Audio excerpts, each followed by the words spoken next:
육즙 가득한 버거, 노릇노릇한 관자엔 다른 곳에선 찾기 힘든 특별한 점이 있습니다. 햄버거에도 파스타에도 고기가 전혀 들어있지 않습니다. 이 음식들은 모두 100% 식물성 재료들로만 만들어졌습니다.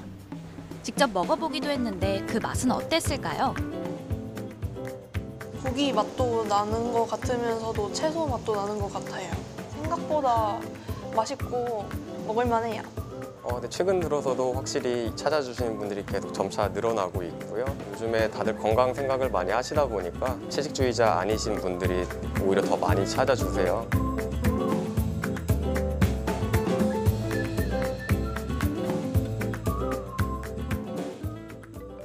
이제는 편의점에서도 근처 마트에서도 쉽게 식물성 식품을 찾아볼 수 있습니다.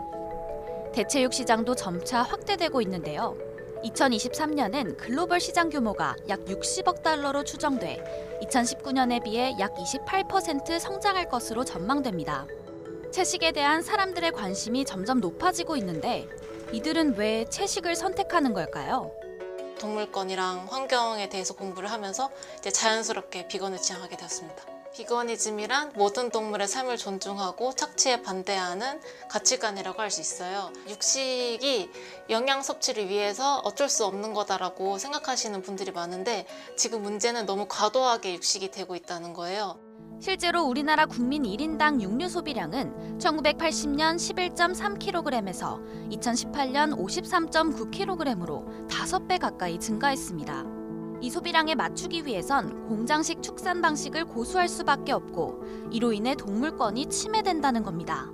마취 없이 이빨이 잘린다거나 거세를 당한다던가 내리치는 방식으로 좀 폭력적으로 생태계의 균형을 깨트리면서 육식을 하고 있거든요.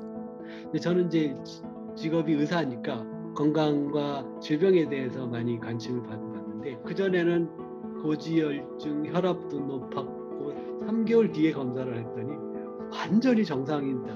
육류의 소비가 늘었으면 건강이 좋아졌어요. 왜냐하면 영양이 개선이 됐기 때문에 실질적으로 반대로 가고 있거든요. 거의 모든 질병, 대다수의 질병의 중요 원인이 뭐냐라고 했을 때 육식의 고단백질, 고지방, 발암물질이라든지 중금속. 이처럼 사람들은 동물권, 환경, 건강 등의 이유로 채식을 선택합니다. 그런데 채식이 오히려 건강을 해친다는 우려도 있습니다. 고기뿐만 아니라 축산식품이 그렇습니다. 완벽한 단백질 식품인데요. 완벽한 단백질을 갖추고 있는 식물성 식품은 없어요. 채식을 하게 되면 극단적인 편식이 되잖아요. 결국 수명이 짧아질 수밖에 없다. 정말 채식이 온전한 식사가 될 수 있을까요?